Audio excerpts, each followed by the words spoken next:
Welcome back to the channel. Just gave you a sneak peek of the next project. Those of you that are subscribers probably already know it's going to be a Hanger 9 60cc Corsair. I've got it all on the bench and thought I'd walk you through how we're going to go through this process and take it step by step, and hopefully you're interested in it. There'll be a lot of tips and techniques, some of which have already been conveyed to you via video, some of which may not have been. So it should be a fun journey.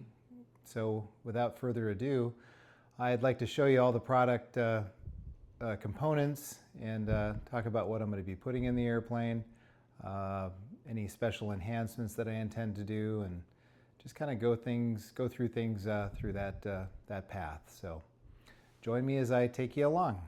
All right, so I've got basically everything from the kit. This is an ARF, by the way, that has been stripped from all of its covering, as you can see by the fuselage, all of the flight controls here, the stabs, obviously the wings. I purchased this project from my good friend Marty before I moved away from Minnesota out to North Idaho, because I always wanted to build a Corsair and he wasn't getting it around to it, so I bought it from him along with a yellow Spitfire kit as well. And so let's just kind of talk about everything. He did start a few things. These ailerons and outboard flap sections have been glassed, and as well as the horizontal stabilizers. Those have been glassed as well. Everything else has been stripped from all of the ultra coat, and this center section is quite interesting, actually.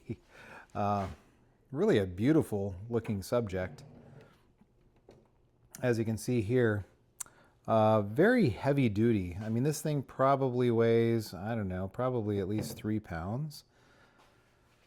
That being said, it is going to require some additional reinforcement. My friend Leo Spichala just kind of went through some of the problems that he had with his, and as with many airplanes, the gear plates are a little bit on the weak side. So we're gonna reconstruct those and fortify those up to withstand the task. This is going to have functional gear doors. Everything's going to basically be put together based on the instructions. Pretty extensive instruction manual here. We'll use this as need be. But this is going to be just another ARF bash, just very similar to that of what I did with my P-51 Mustang. But let me show you around as to what's included in the kit and what I'm going to be doing to it as well. So here's the rudder. This will have a faux trim tab installed on it, as with the elevators as well. There's a dummy radial, however, I'm not going to be using that. I'm actually going to be commissioning JP Warbirds to do a custom radial for me. I just sent him off the dimensions that I need for that, and hoping to hear back from him soon. Servos that I'm going to be using for the elevators, the rudder, and ailerons, we're looking at high-tech 645 MWs. One single servo for the flaps, that's going to be a JR 8711 servo that I'll be using there, and that's going to take a bit of torque since it's going to be driving 6 flap panels. I've got a 5645 for the throttle and a 635 servo I'll use for the retract valve. Overkill, but I've got these and I probably won't be using them in anything else. I'm going to go with a single battery pack. This will be a Life 3200 from Hobbyco, no longer produced, but this pack is in great shape, and I've got a number of these things in a number of airplanes that I currently have, and they've all performed extremely well. You can see the fuselage here with the cowling kind of taped into position here. Overall, I'm pretty impressed with the level of engineering and planning that went into the execution of this particular ARF. I'm not an ARF guy, but I'm pretty pleased with what I've found so far in this particular airplane. Naturally, there'll be some areas that I'll be adding my own personal touch to relative to just making things a little bit more robust, reinforcing all the joints and seams and so forth. There's a static propeller that comes with the kit. Really big hardware bag here, full of all kinds of stuff. This is something that I helped my buddy Marty with as far as laying up a fiberglass service access panel. There's actually 2 of them there. So we'll be using that for power, air, and air pressure. This is a shot of the inside of the fuselage. Again, overall, pretty satisfied with this. This is all fiberglass in the tail, which probably made final production a lot easier on this particular airplane. It is going to have a set of electrodynamics position lights. This is the stock Warbirds tail wheel, which I am not going to use.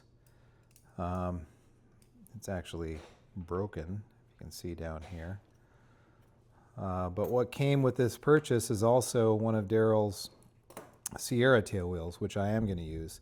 This will require some modification to fit, and that shouldn't be too much of a problem. I've already got a plan for making that all work out, but just a beautiful work of art. This will be primed and painted white. It comes with the standard Warbirds landing gear, rotating retracts. This all looks good. Everything's been pressure tested, and these have been pre-painted in the white color, which is awesome. 24-ounce fuel tank. Those are the wing spades that will join the outer wing panels to the center section. Comes with 2 canopies, one for the opening version and then 2 for the non-opening version. I'll be doing the version that we can open the canopy with. I think that's a great touch. Here is 4 more flap assemblies. A nice feature here in this particular kit is this notch out for the step for the pilot to climb up into the cockpit. The stock cockpit, I'm going to be using some of this stuff. I'm not going overboard with this, but we are going to make it so that it certainly looks the part. I've got a K-14 gun sight that'll be going in here, along with another part from JP Warbirds, in addition to the fuel caps. There's a kind of a radio switch, a little pouch here as well. That looks like an oxygen regulator of sorts. The gear doors themselves, all of these are pretty nicely done. They are plastic, but they seem to be up to the task, so I'm going to use them versus laying up my own gear doors. You can see all of this stuff here. These are 2 boxes for lead weight. They didn't glue in the top half, so you can fill that with lead shot or whatever you want if you need it. Here's the exhaust stacks, the faux exhaust stacks, which I'll dress those up with some paint. Those will look pretty awesome. Here's the stock instrument panel. This will be replaced with the JP Warbirds panel. The tail wheel doors, I plan to make those functional. Pitot tube, antenna, and then gun ports as well. I think this is for the flaps. These are the wing dowels for the leading edge of the wing. Not sure where this goes, but we'll eventually find out. And these are some mounts for some bomb drops assemblies. I don't know that I'm going to actually go that way. I want this to be more of a simple, keep it simple type airplane, turnkey, that it works. Tail cone looks really nice. I'll be putting a white position light back here. This is all fiberglass, and the holes will match up with the dowels in the fuselage. That's pretty awesome. I've got a freshly serviced G62 with a bent-up muffler on it that'll be installing in this airplane. It's got a spring start. Again, keeping things simple. No batteries required for ignition since this is on magneto. It'll have a kill switch installed, so that'll be awesome. And both wing panels are here. pretty decent shape. They've got fiberglass wingtips, which is nice. Everything's cut out, obviously, for the lights as well. I've got the lenses in there too, so that'll work out great. And then, of course, the center section, as you can see here, which is quite a substantial part.